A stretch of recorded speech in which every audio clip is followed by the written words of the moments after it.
చేస్తున్నటువంటి వాళ్ళకి మా బాధ్యతగా చేస్తున్నాం.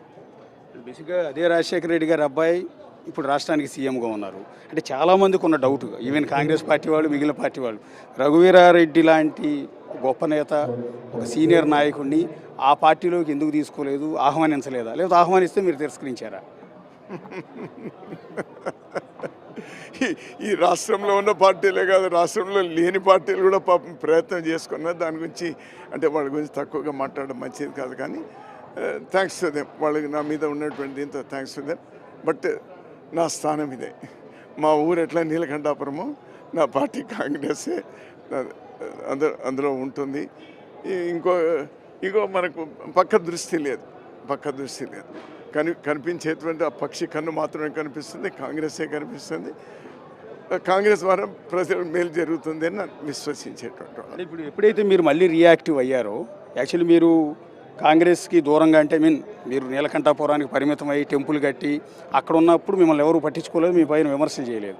ఎప్పుడైతే మీరు షర్మిల గారితో కలిసి పార్టీని యాక్టివేట్ చేసే క్రమంలో తిరుగుతూ ఉంటే, మీతో పాటు కలిసి పనిచేసిన పాత సన్నిహితులు పెద్దిరెడ్డి రామచంద్రారెడ్డి లాంటి వాళ్ళు విమర్శలు చేస్తున్నారు, చాలా ఘాటైన విమర్శలు. ఎంతంటే మీ మనసును వచ్చుకోవచ్చు, కానీ పుట్టపర్తి సత్యసాయిబాబా చనిపోతే ఆయన డబ్బులన్నీ లారీల్లో మీరు తరలించారు అన్న ఆరోపణ కూడా మీ మీద చేస్తున్నారు. ఇవన్నీ విన్నప్పుడు బాధ అనిపించట్లా? సహజం, బాధ ఏం లేదు. ఎందుకంటే నేను 9 సంవత్సరాల వయసు నుంచి నేను రాజకీయాల్లో ఉన్నటువంటి వాడిని. ఇది బాధపడాల్సినటువంటి అవసరం లేదు, ఇంకోటి అవసరం లేదు. వాళ్ళ విఘ్నతకే వదిలేయాలి. ఒక్కటి సింపుల్, నేను 4.5 సంవత్సరాలు మా ఊళ్ళోనే రాజకీయాలకు దూరంగా ఉన్నాను. ఏమని మాట్లాడతారు? మాట్లాడరు. నా తోటలో ఒక మామిడి చెట్టు ఉంది, దానికి వచ్చి ఒకటి రాయి వేయడు కదా.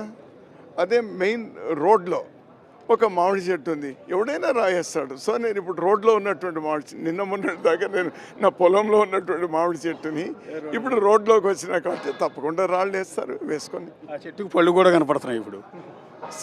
రాళ్ళు తాగి దాన్నే తింటారు. దాని ద్వారా వాళ్ళకి ఏమైనా లబ్ధి కలిగితే కరగని. సర్వే జన సుఖినో భవంతు. ఇప్పుడు పక్క రాష్ట్రంలో మీ పార్టీ, కాంగ్రెస్ పార్టీ అధికారంలోకి వచ్చింది. సో బీఆర్ఎస్ని ఓడించి మరీ, బీజేపీని ఎదుర్కొని మరీ అక్కడ కాంగ్రెస్ పార్టీ అధికారంలోకి వచ్చింది. మీ దృష్టితో మీరు అక్కడ అదే రాష్ట్రానికి, మీరు గతంలో ఉమ్మడిగా ఉన్నప్పుడు అదే తెలంగాణకు మీరు కూడా మంత్రిగా పనిచేస్తున్నారు. ఇప్పుడు రేవంత్ రెడ్డి పరిపాలన చూస్తుంటే ఏమనిపిస్తుంది మీకు? చాలా బాగుంది.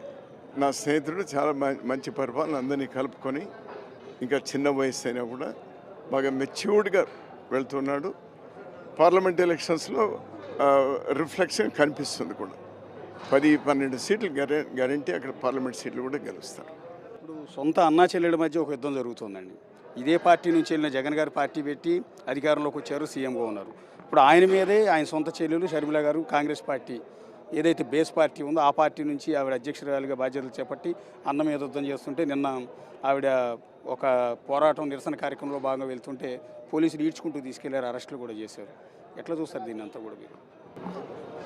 ఒక ఇష్యూ బేస్డ్ మీద వెళ్తూ ఉన్నప్పుడు ప్రభుత్వాలకు